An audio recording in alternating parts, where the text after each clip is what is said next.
Good morning, everyone. Good Good morning. morning, Rabbi. A good Chodesh Tov. We are learning Mishnah Eirin, Perek Zion, chapter 7, Mishnah Zion, Mishnah 7.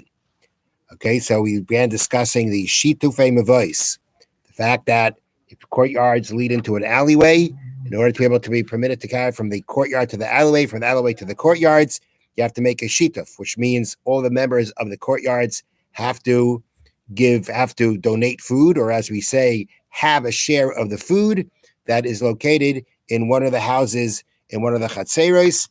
Everybody from all the other courtyards participates, and that combines them all so they can all carry from the courtyard to the alleyway and vice versa. So now the Mishnah continues like this. Nismaya to'eichel. What happens if the food that you gathered for the shituf and mavois became diminished?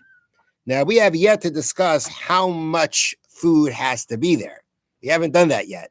We've mentioned it a number of times. We've had a number of Mishnayos already that get involved in it, but we have not yet learned the Mishnah how much that amount is. But whatever that amount is going to be, if that amount of food before Shabbos became less than it's supposed to be, Maisif umezaka, you can add more from your own and give ownership to others. You don't have to let them know. Now, the rule is, if I'm an agent for you, if I'm doing something for you on your behalf, you need to consent for me to do it. You have to consent that I should be your agent to do this thing. You know, who says you want it?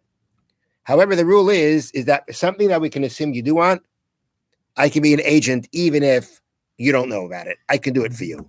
So if, for instance, there's, somebody gets up and says, all this money is hefker, is ownerless, right? And I want to now go and acquire it for you, but you never told me to do it. The assumption is you would be happy for me to do it, and therefore I can act as your agent even without your knowledge of it being so.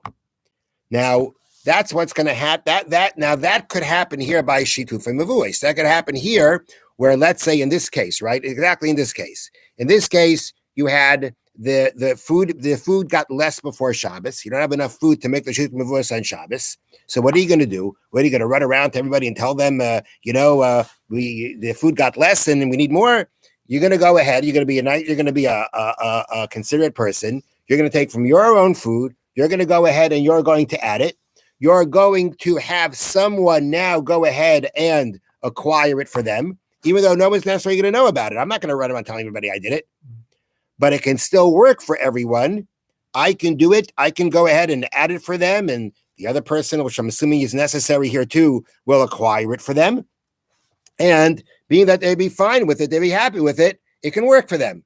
Now, is this actually on Shabbos or before Shabbos? No, this has to be before Shabbos. Now, the thing is like this, two things. In order for this case, or actually what we're going to learn soon, in order for this to make sense, the case in Mishnah is like this. I mean, why wouldn't I want you to do it? Like if we all have the right, we're living in the chatzer where we if we want to carry from one to the other, and who wouldn't be happy with this? Who wouldn't be happy with it? I mean, the assumption should be that everybody should be good with it. And we know there's a concept called zechiyah. There's not the concept I can do it for you. This Mishnah is not teaching that to us. So, and from the second half of the Mishnah, for sure, we're going to see that there are situations where you do need to let the people know about it. And the case here is like this. The case here is that we've been discussing how the courtyards open into one alley and the alley leads to Rishus Harabim. What if you have a number of courtyards that are open to two alleys? They're open to two alleys. Okay. So now we got to decide which alley we're using. You can't make a shituf. You can't make the shituf and include all of them together. You got to choose which one. There's got to be. You got to discuss. You got to discuss. You have to decide before Shabbos which alley are we going to be using. Which alley are we making the shituf mavuos for? So if there's only one alley, then there's nothing to discuss. But if there are two alleys, right? Then okay. So which one do we want? We got to decide which one. So now the Mishnah is saying like this. If let's say we already decided which one we want. We already decided which one we want. And then the food got less before Shabbos. Well, everybody decided already which one they want to participate in. And then the food got less. So is there any reason to think that somebody wouldn't want me to do this? I mean, you agreed to it before, right? Everybody agreed to it before. And the question is, we're not changing anything. It's the same alleyway that we all agree to. The problem is that our chutzner won't, our shituf won't work because the food got diminished. So then the assumption is, okay, if you go ahead and you add I can go ahead now and do this for everybody else. Let them know that we're adding food. I can add food for them without letting them know because they'd be fine with it. They decide they agreed to it before. Why shouldn't they agree to it now? However, the next case goes like this: Nitaisvu alehen. But let's say more people moved in, meaning the case would make more sense like this. Could make more sense like this. Let's say you went to, when you make a shituf, as we mentioned before, you don't have to do it every Shabbos. You can do one for as many Shabbos as you want. Okay, Pesach time comes, then becomes a problem if you use chametz. Okay, that's when you have to kind of redo things. But otherwise, if your shituf stays, right, you use like we use a box of matzah, right? Doesn't go bad, and so it can last for as long as you want. Now, let's say on Shabbos, right, one of your kids finds the box of matzah and munches and eats it up. There's no food left, but it happened on Shabbos. Doesn't make it, everything's still good.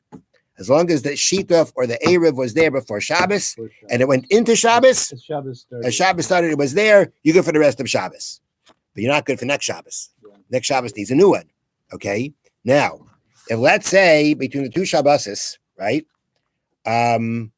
forget about the case being that there is that the food got diminished. Okay? In between the two Shabboses, more people moved into the chutzner. More people moved in. Now that you have more people moving in, right, we got to ask them, which courtyard do you want? Yeah. Which one do you want? In that situation, the Mishna says, which alley? You got to decide which alley you want. Yeah, you said courtyard. Decide which alley you want. The Taisvu aleyen. Now the Mishnah concludes, if let's say more people added on to them, more people moved in, Maisif Umezaka, you can add more. You can have some. You can transfer ownership to them. But but you got to let them know. You got to let them know that you're doing it. They have to at the end agree to it. Mm-hmm. They're gonna have to agree to it because being that we had, if there was only one alley, right, there'd be no question. Right. There'd be no issue. But being that we have the two alleys and the new people, maybe they want the other alley. They don't want this one. They like that one better for whatever reason. Gets them to where they need to go easier. Mm-hmm. You're not going to be able just to do without letting them know. You have to eventually let them know in order to be able for it to work for them. So the case in Mishnah again is you've got courtyards open into more than one alleyway. In order for the shituf to work, they have to decide before Shabbos which alleyway they want.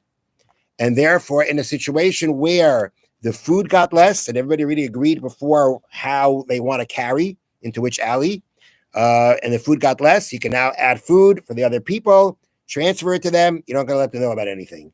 But if it's new people that moved in, and that's why now I need to add more food, I can add more food. I can do it for them. I can transfer the ownership to them, but they have to know about it. Because if they don't know about it, then we can't assume that they agreed to it. So you got to, because who says they want this alleyway, or they want the other one? And therefore, as long as you do let them know and they agree, everything will be good. Have a wonderful day. Thank you, Rabbi. This is